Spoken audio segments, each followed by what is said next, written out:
Oh, my relatives, welcome to another program, Eagle and Condor. This is Tony Gonzales, your host today, August 25. And today, my relatives, I'll be interviewing Gloria Hernandez and Santos. They are both from Fresno, California.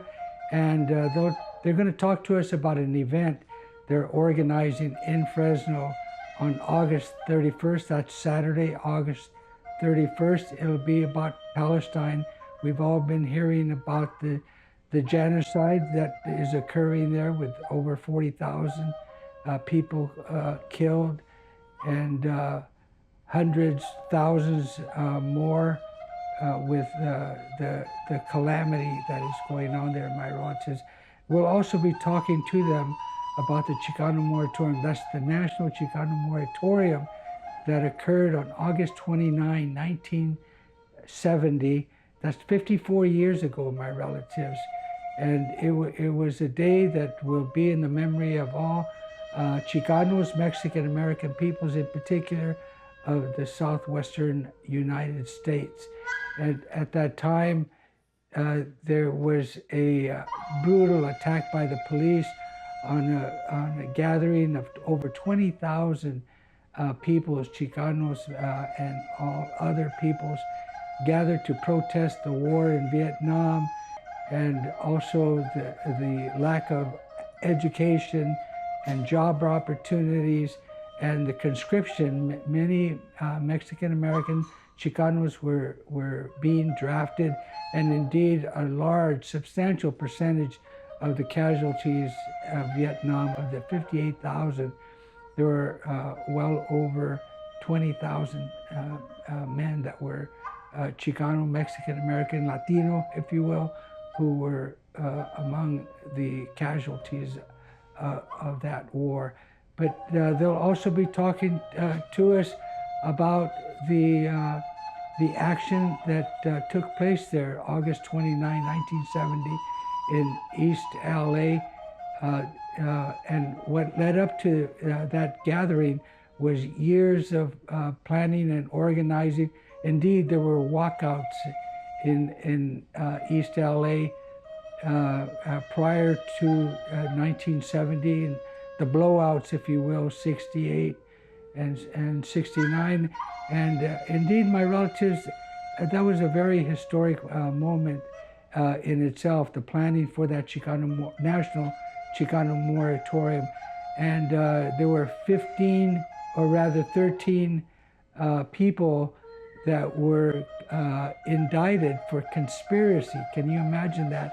Conspiracy for these protests. Among those 13 is a good friend of ours from the Bay Area who taught at UC Berkeley, retired now, Professor Carlos Munoz. And he and the 12 others were facing 66 years in prison, my relatives. But 2 years later, the High Court of California exonerated them on First Amendment right, my relatives. So indeed, there's a lot to be said about this historic day, August 29, 1970.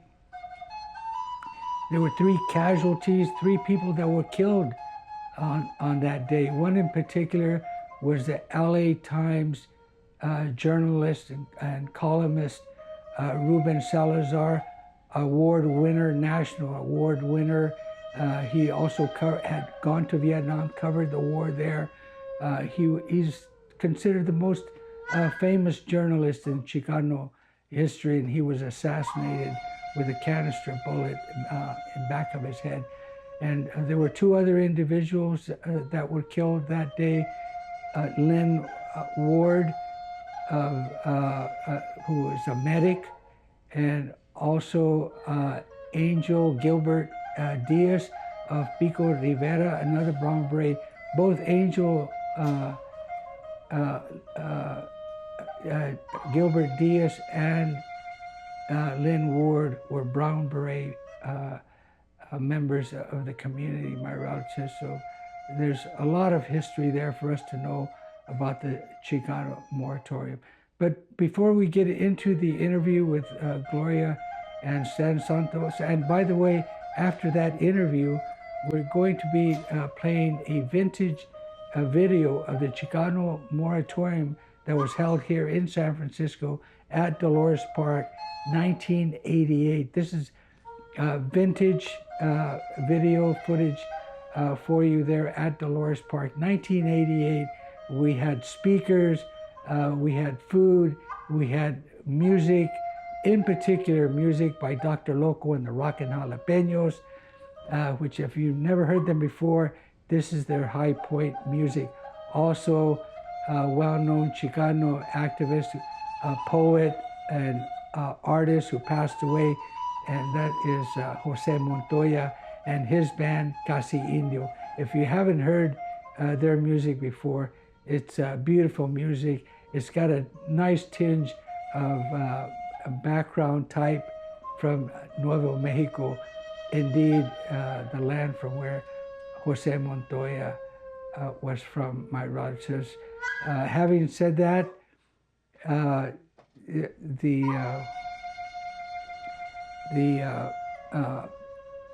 announcement by Stan and Gloria Hernandez, Stan Santos, that is, in Fresno, the event that they are having in Fresno will be on August the 31st, Saturday, and it will be at 2121 Van Ness Street in Fresno at the Red Church. And also there's other activities that go on, Chicano Moratorium, celebrations, commemorations across the Southwest Aztlán, if you will. And in particular in Oakland on Saturday at the same time, if you can't make it to Fresno, and I'll be there in Fresno speaking as among the panelists on the question on Palestine. But in Oakland at East Side Arts Alliance at 2277 International Boulevard from 3 to 5 p.m.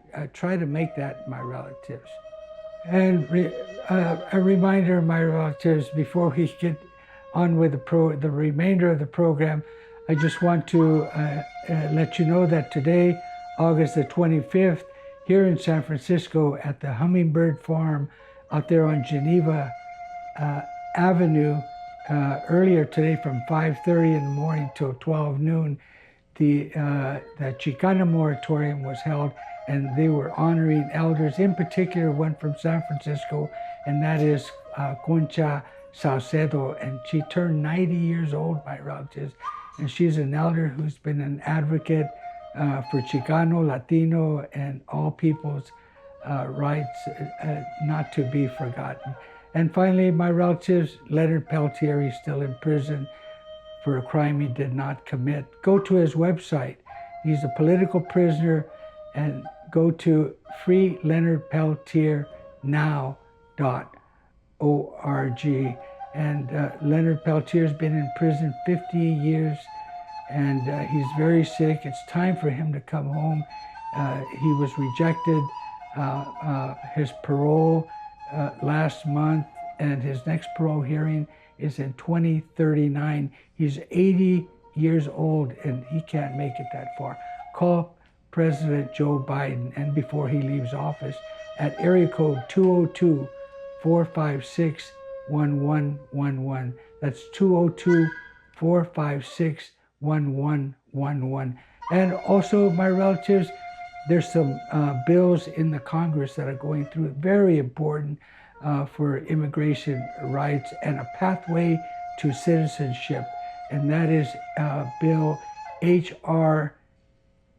1511 and Senate Bill 2606. These are two important bills, H.R. 1511 and Senate Bill 2606. And these will be up for a vote in November, my relatives. So be sure you call your politician and make sure that these bills are passed. Also, the Oak Flat sacred site of the Apache people is under scrutiny. It will be heard in the U.S. Supreme Court on September 11th, my relatives. This is for protecting a sacred place of the Apache people that is now under the control of a foreign company. It's a copper company, Tinto company, that has devastated other lands in other countries where that company is at. So prayers up for the Apache people, and as they head toward the U.S. Supreme Court on September 11th. All right, my relatives, let's go into that interview with Stan Santos and Gloria Hernandez. Oh, my relatives, I've invited today on Eagle and Condor Stan Santos and Gloria Hernandez. They're both from Fresno. And today we're going to be talking about an event that they're planning for Saturday, August 31st, 2024 this year. And it has to do with Palestine and a panel discussion that will go along with that. And with time permitting, we'll also talk about the Chicano Moratorium, which historically occurred August 29, 1970. And we'll talk about what communities are doing today to memorialize and keep it fresh in the minds of peoples of the Southwest. Well, welcome, Gloria Hernandez, Stan Santos, to Eagle and Condor. And Gloria, if you would please introduce yourself a little bit, and then Stan. I'm Gloria, originally from Parkdale, California. I've been active since I was around 14. And we're working on a project a presentation on August 31. And we started out to commemorate the Chicano Moratorium. Uh-huh. That's why we're doing it, Tony.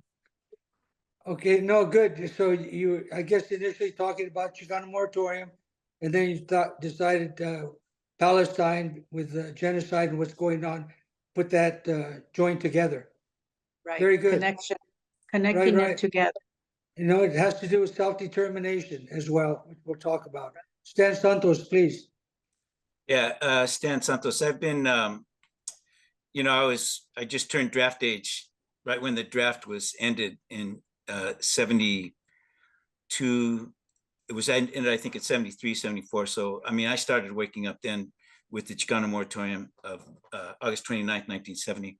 But coming forward, I mean, we've most of the people in my community have been at least had their ears very open and are very interested in receiving any information about wars. I think that Raza, for the most part, is against militarism, but we've served faithfully in all of the wars going back to, I'm sure prior to the Civil War. And, Raza has been willing to sacrifice, but then when we see ourselves sacrificing disproportionately, as we did in the Vietnam War, then we begin to question it. And then when we see, as in the Iraq War and now in the current state of affairs that exists in the Middle East with a series of war after war after war, Raza is opening their eyes completely now, and they're saying, hey, wait a minute, some of these are wars for oil, some of these are wars that are not benefiting us, and yet we may once again see our youth making the ultimate sacrifice. And Gloria,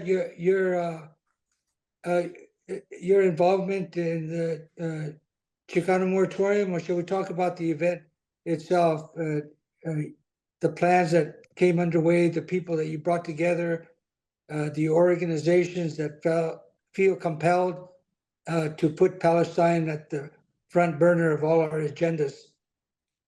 Stan or Gloria, Gloria, please? Yeah, I got involved in the Chicano Moratorium from Parlier. I was, I think, a junior in high school back in 66 when the Marcha de Conquistadores came through. Conquista.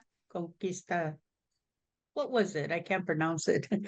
They came through and they stopped in Parlier, and the Brown Berets were leading it.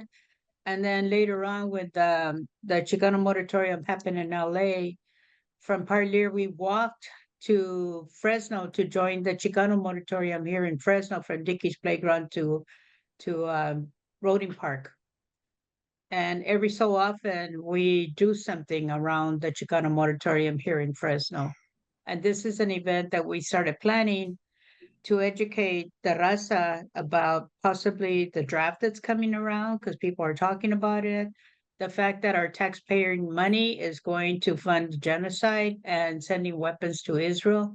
So we started talking, as you know, we've been protesting every Wednesday at the federal courthouse from 11 here in Fresno, from 11 to 1:30, trying to get the people educated about what's going on and trying to stop them from sending arms to Israel. The networking is important. I think I'm lucky because I've touched bases with a lot of community organizations, and we were able to bring them to the table. And we meet every Tuesday by Zoom, and it's a good network of people. Stan, you want to take it over?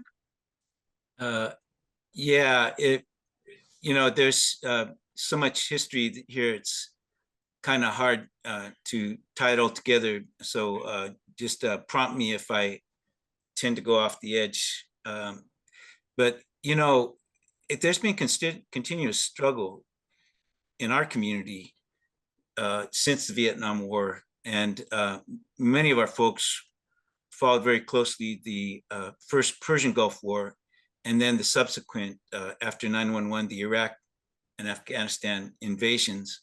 And one of the highlights of that period, which again is consistent with what we're still doing today, was when Fernando Suarez, I don't know if you probably would recall the name, in 2009, Fernando Suarez de Solar, who was a Mexicano who lived and raised his family in Escondido near San Diego.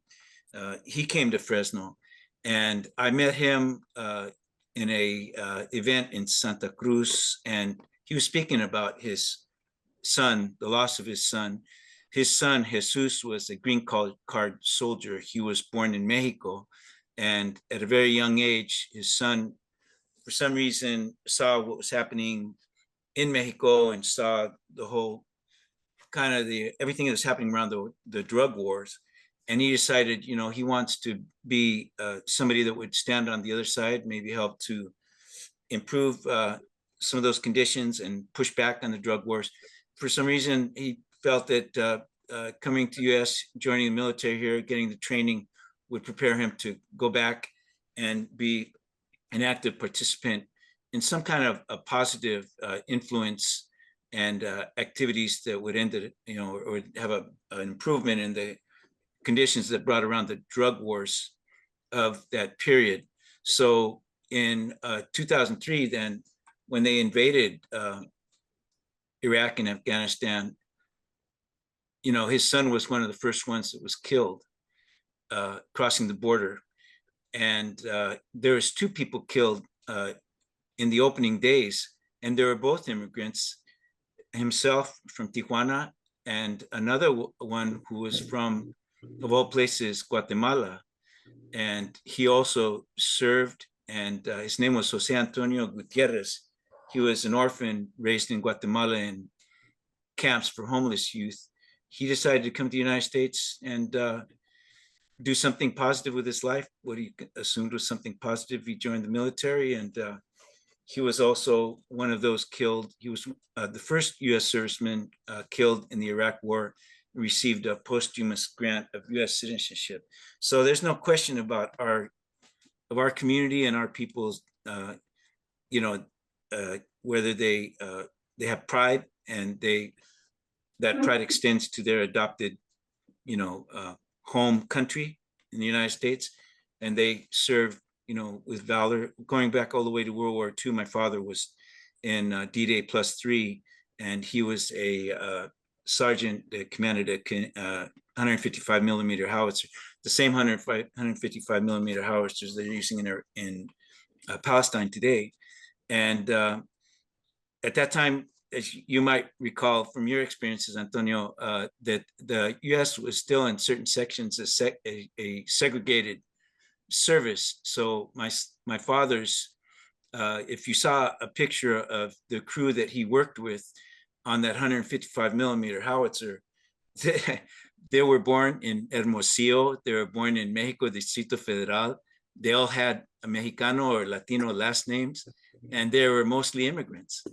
And they served with pride and valor. And, you know, they helped to defeat fascism and Nazism in World War II. So, you know, we've got our eyes wide open. We know what service is, but we also know, and I'm sorry to deviate, but this is something you might be interested also. Those same US veterans that came back from World War II, they came and they wanted to join the VFW post 8900, excuse me, I think it's called the 510 on First Street here in Fresno. They wanted to join that post. And when the commanders of that post saw them, and they're all Mexicanos, and mostly Mexicanos and Latinos, they denied them the ability to join that post. As a result, somebody came up with the idea, well, hey, you know, there's a field over here on Blythe, and there's a Quonset hut, like an airplane hangar. If you guys want, you can start your post over there. They started the post 8900 of the Veterans of Foreign Wars. And when you look at the founding document, it says the Mexican American post 8900. At some point, a light bulb went off and they said, oh, we can't have them call themselves that. That's not right. That's segregation, right? So then they decided to change the name to post 8900 Veterans of Foreign Wars. And all of the 20 or 30 men that signed that document, including my father, were the founding members of that post. But the discrimination continued. It continued still. It's amazing. Mhm. And that post continues to this day. To this day. Mhm. Yeah. And you know, I think, Stan, what we're talking about here, you talked about these men who come from Mexico, join the military. They're looking for a way out. We're really talking about the poverty draft. You know, they're looking for a way how to live. They risk their lives. And even today from Vietnam, my experience in Vietnam, there are military men in Tijuana still waiting to get their citizenship, like an encampment, you know, it's like houseless people there at the border wanting to get clearance still to this day. They're Vietnam service and eligible for citizenship. That's really unfortunate, but the poverty draft, very real even today, where there's no jobs and, you know, lack of, you know, just the lack of opportunities, and people conclude, you know, joining the military, risking it. And, you know, just fast forward, former President Trumpa, you know, he's got Project 2025 that includes conscription. Yeah, easy conscription now. They're going to be signing young men and women in high school. So, yeah, all this is very real.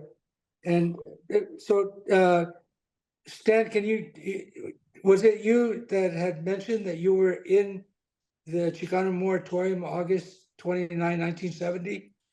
Can you No. describe a little bit of that chaos? No, that would be, we did the same thing here in Fresno. Oh, I see. My brother was in the moratorium. It took place in LA, and he was one of those that was beaten and arrested by the police, or maybe it was the National Guard, but it was actually turned into a police riot. They were trying to get everybody to kind of, you know, protest. It was very active mobilization with a lot of energy and everything like that, but it was the police that actually acted and got out of control. And as a result, several persons were killed. And some say that it might have been a political assassination of Ruben Salazar, who was a very well-known, very popular, and kind of like a mainstream journalist. He was assassinated that same day. Yeah, he was writer for the Los Angeles Times. He had written a lot of studies, investigations along the border, and was really leading journalist. And how he could have gotten hit in the head by a projectile launched by a Fresno, I guess it would be an LA County sheriff, who was never convicted, was never found guilty of having committed any infractions, is kind of incredible. But yeah, so that happened there. We had other actions here in Fresno, and as a high school student, you know, I was participating in them. I was, I think, a junior in high school at the time.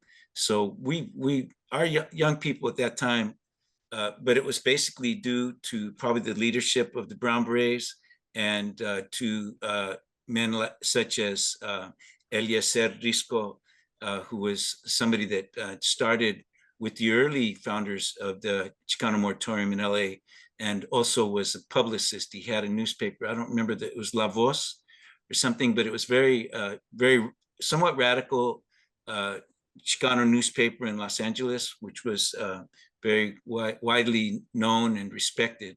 Eliezer Risco. So he came to Fresno.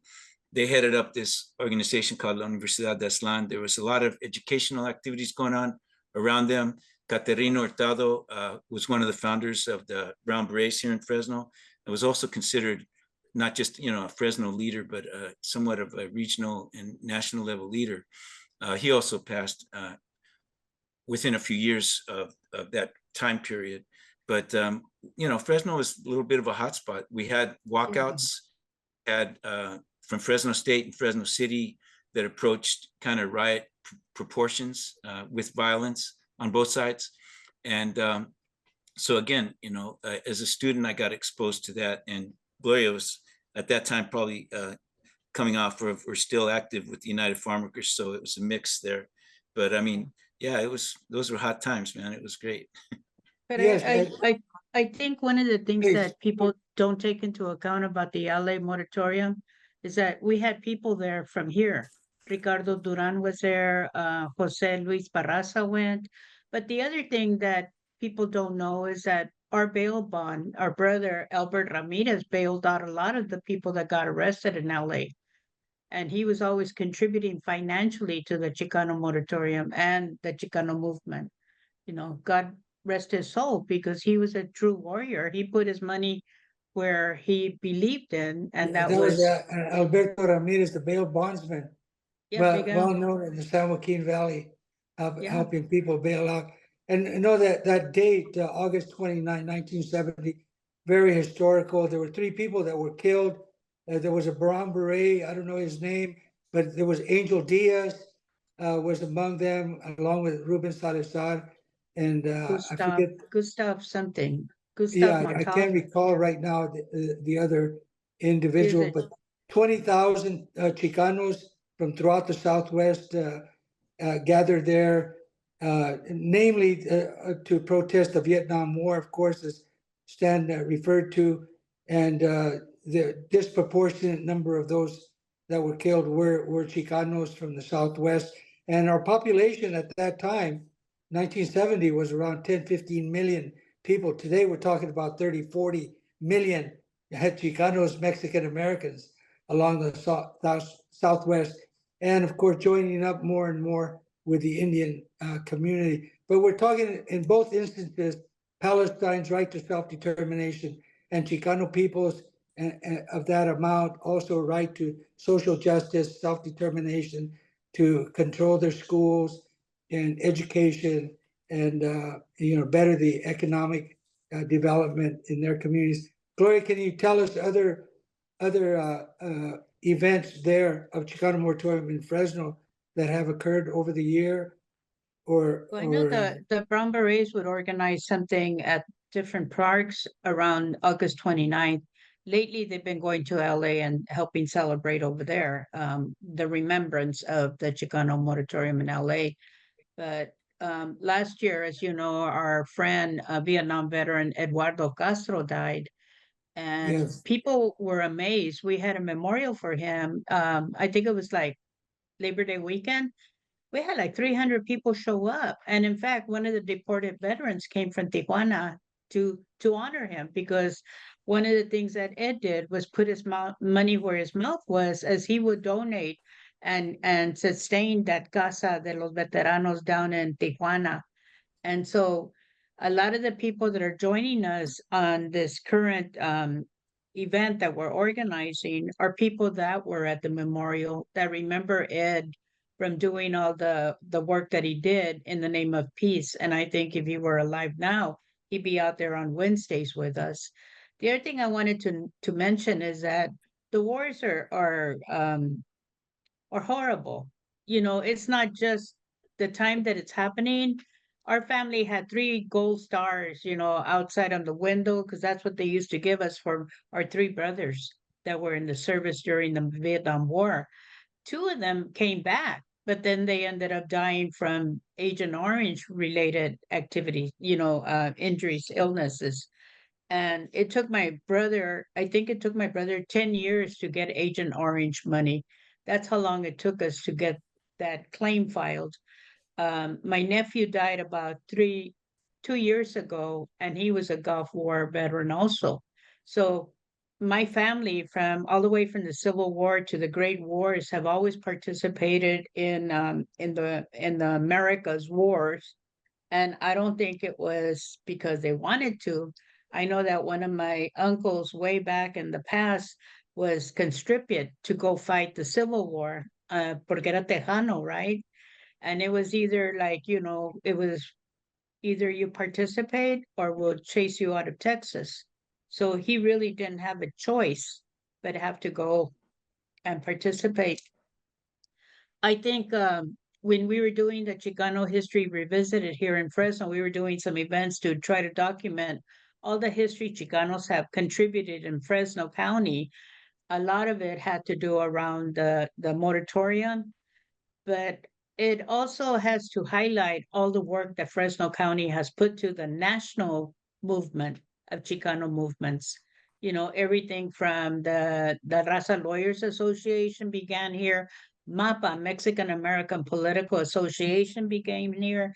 The UFW First Convention was here. So we're not new to the movement. In other words, we are actually some of the founders of the movements.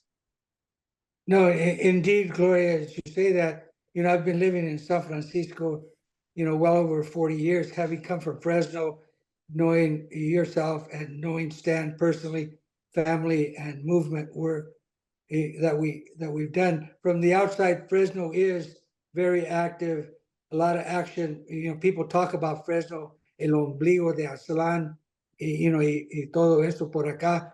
Pero siempre, even though that activism is there and you keep, knocking doors, etc., the Palestinian resolutions. Why is it that Kerman passed a resolution to cease fire, stop genocide?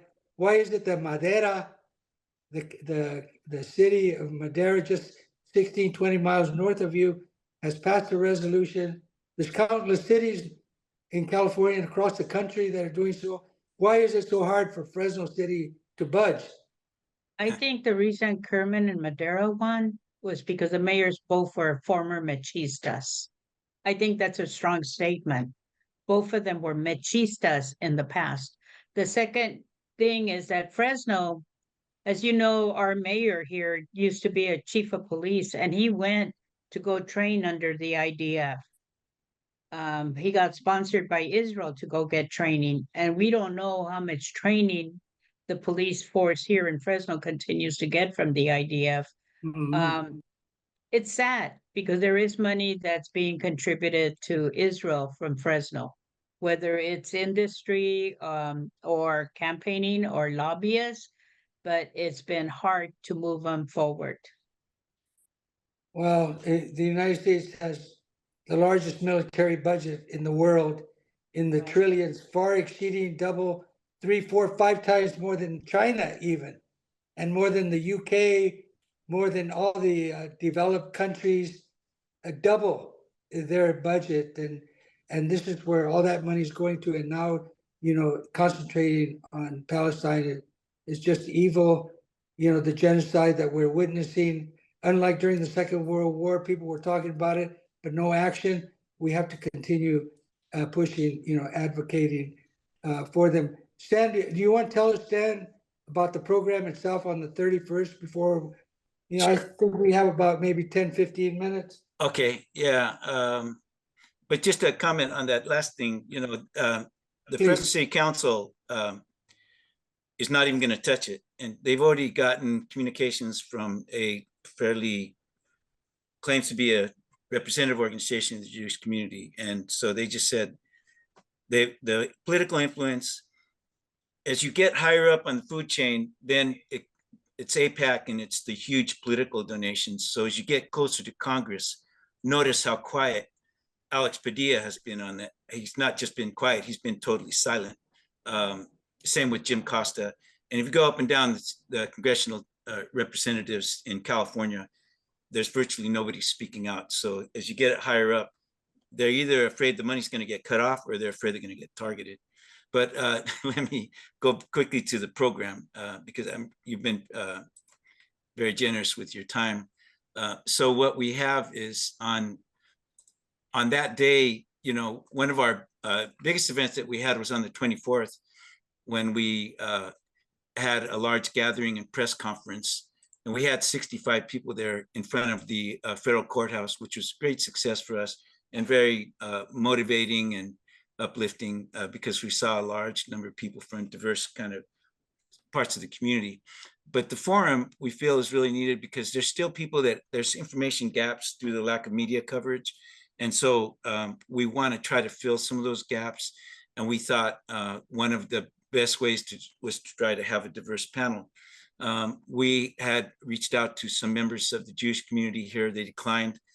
The feeling is that it's kind of, to them, it's either an open wound. It's hard to kind of really, maybe they're still shocked and traumatized by the fact that this, whatever happened on October 7th, but they're not ready. So the best we could do, which is actually a very good catch in a sense, is a representative from Jewish Voices for Peace and JVP Action. And he's a nationally known spokesperson for Jewish Voices for Peace. And he'll be here. We've obviously got representatives of the Palestinian community here. And they're both Palestinian, and one of them is from Gaza and has family there still, and is can really give you a very up close view, or at least of what he's going through and what his feelings are. And then obviously we have a representative, a vice president of Veterans for Peace, and they've done a lot of research. They're obviously dealing in front lines with the needs of veterans from both, I would imagine from from the Vietnam War, but their biggest issues have been the depleted uranium and burn pits, which have caused all of the complications for Iraq and Afghanistan war veterans. So he'll be speaking, I'm sure, about that, but they've also helped us to hone in on the several different laws and statutes that we're trying to apply to stop the weapons. And then, of course, Antonio Gonzales from the American Indian Movement West. And we're looking forward to you closing the circle and bringing forward this notion that, you know, Raza should not be sacrificing ourselves in those wars, and we shouldn't be killing other colonized peoples, and that we're both product of colonization, and we should be looking at each other for support and solidarity. And for our viewers to know that this will be aired on Sunday, August 25. So people have 5-6 days to prepare to try to join us there in Fresno, you know, for that August 31st meeting. And the location will be at the Red Church, or?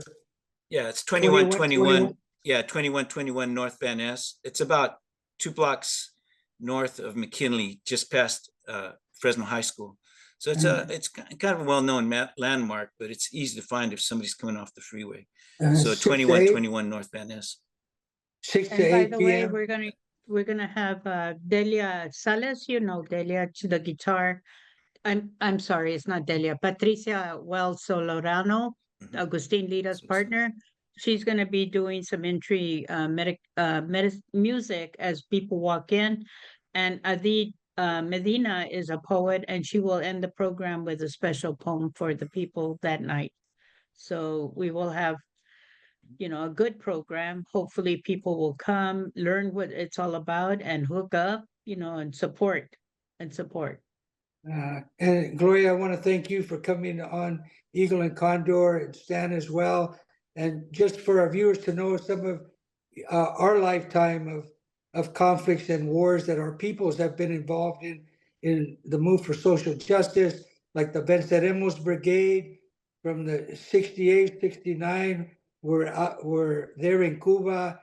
Our people were in El Salvador in the civil rights revolution there in El Salvador. Where our people were in Nicaragua during the conflicto there, also, helping out, all for self-determination. All these countries that we're talking about and their right to self-determination, and that includes the Palestinian people. Gloria Hernandez, I want to thank you and Santos, and to our viewers, we'll see you there Saturday, August 31st in Fresno at the Red Church, 2121 Van Ness Street. Thank you, Antonio. Thank you. Cool. I hope. Oh, and my viewer, just before we close, I'm sorry, we will now show a video of the Chicano Moratorium that was held in San Francisco in August of 1988. And we have some wonderful speakers, including music. Dr. Loco and the Rockin' Jalapenos will be in this video, my relatives, and also Jose Montoya and the historic band Casi Indios. If you haven't seen Casi Indios or heard Casi Indios, Jose Montoya and their music is really terrific. Of course, Jose Montoya, great Chicano leader, artist, poet, passed several years ago, but he is not forgotten. Thank you both. Thank you. Be safe.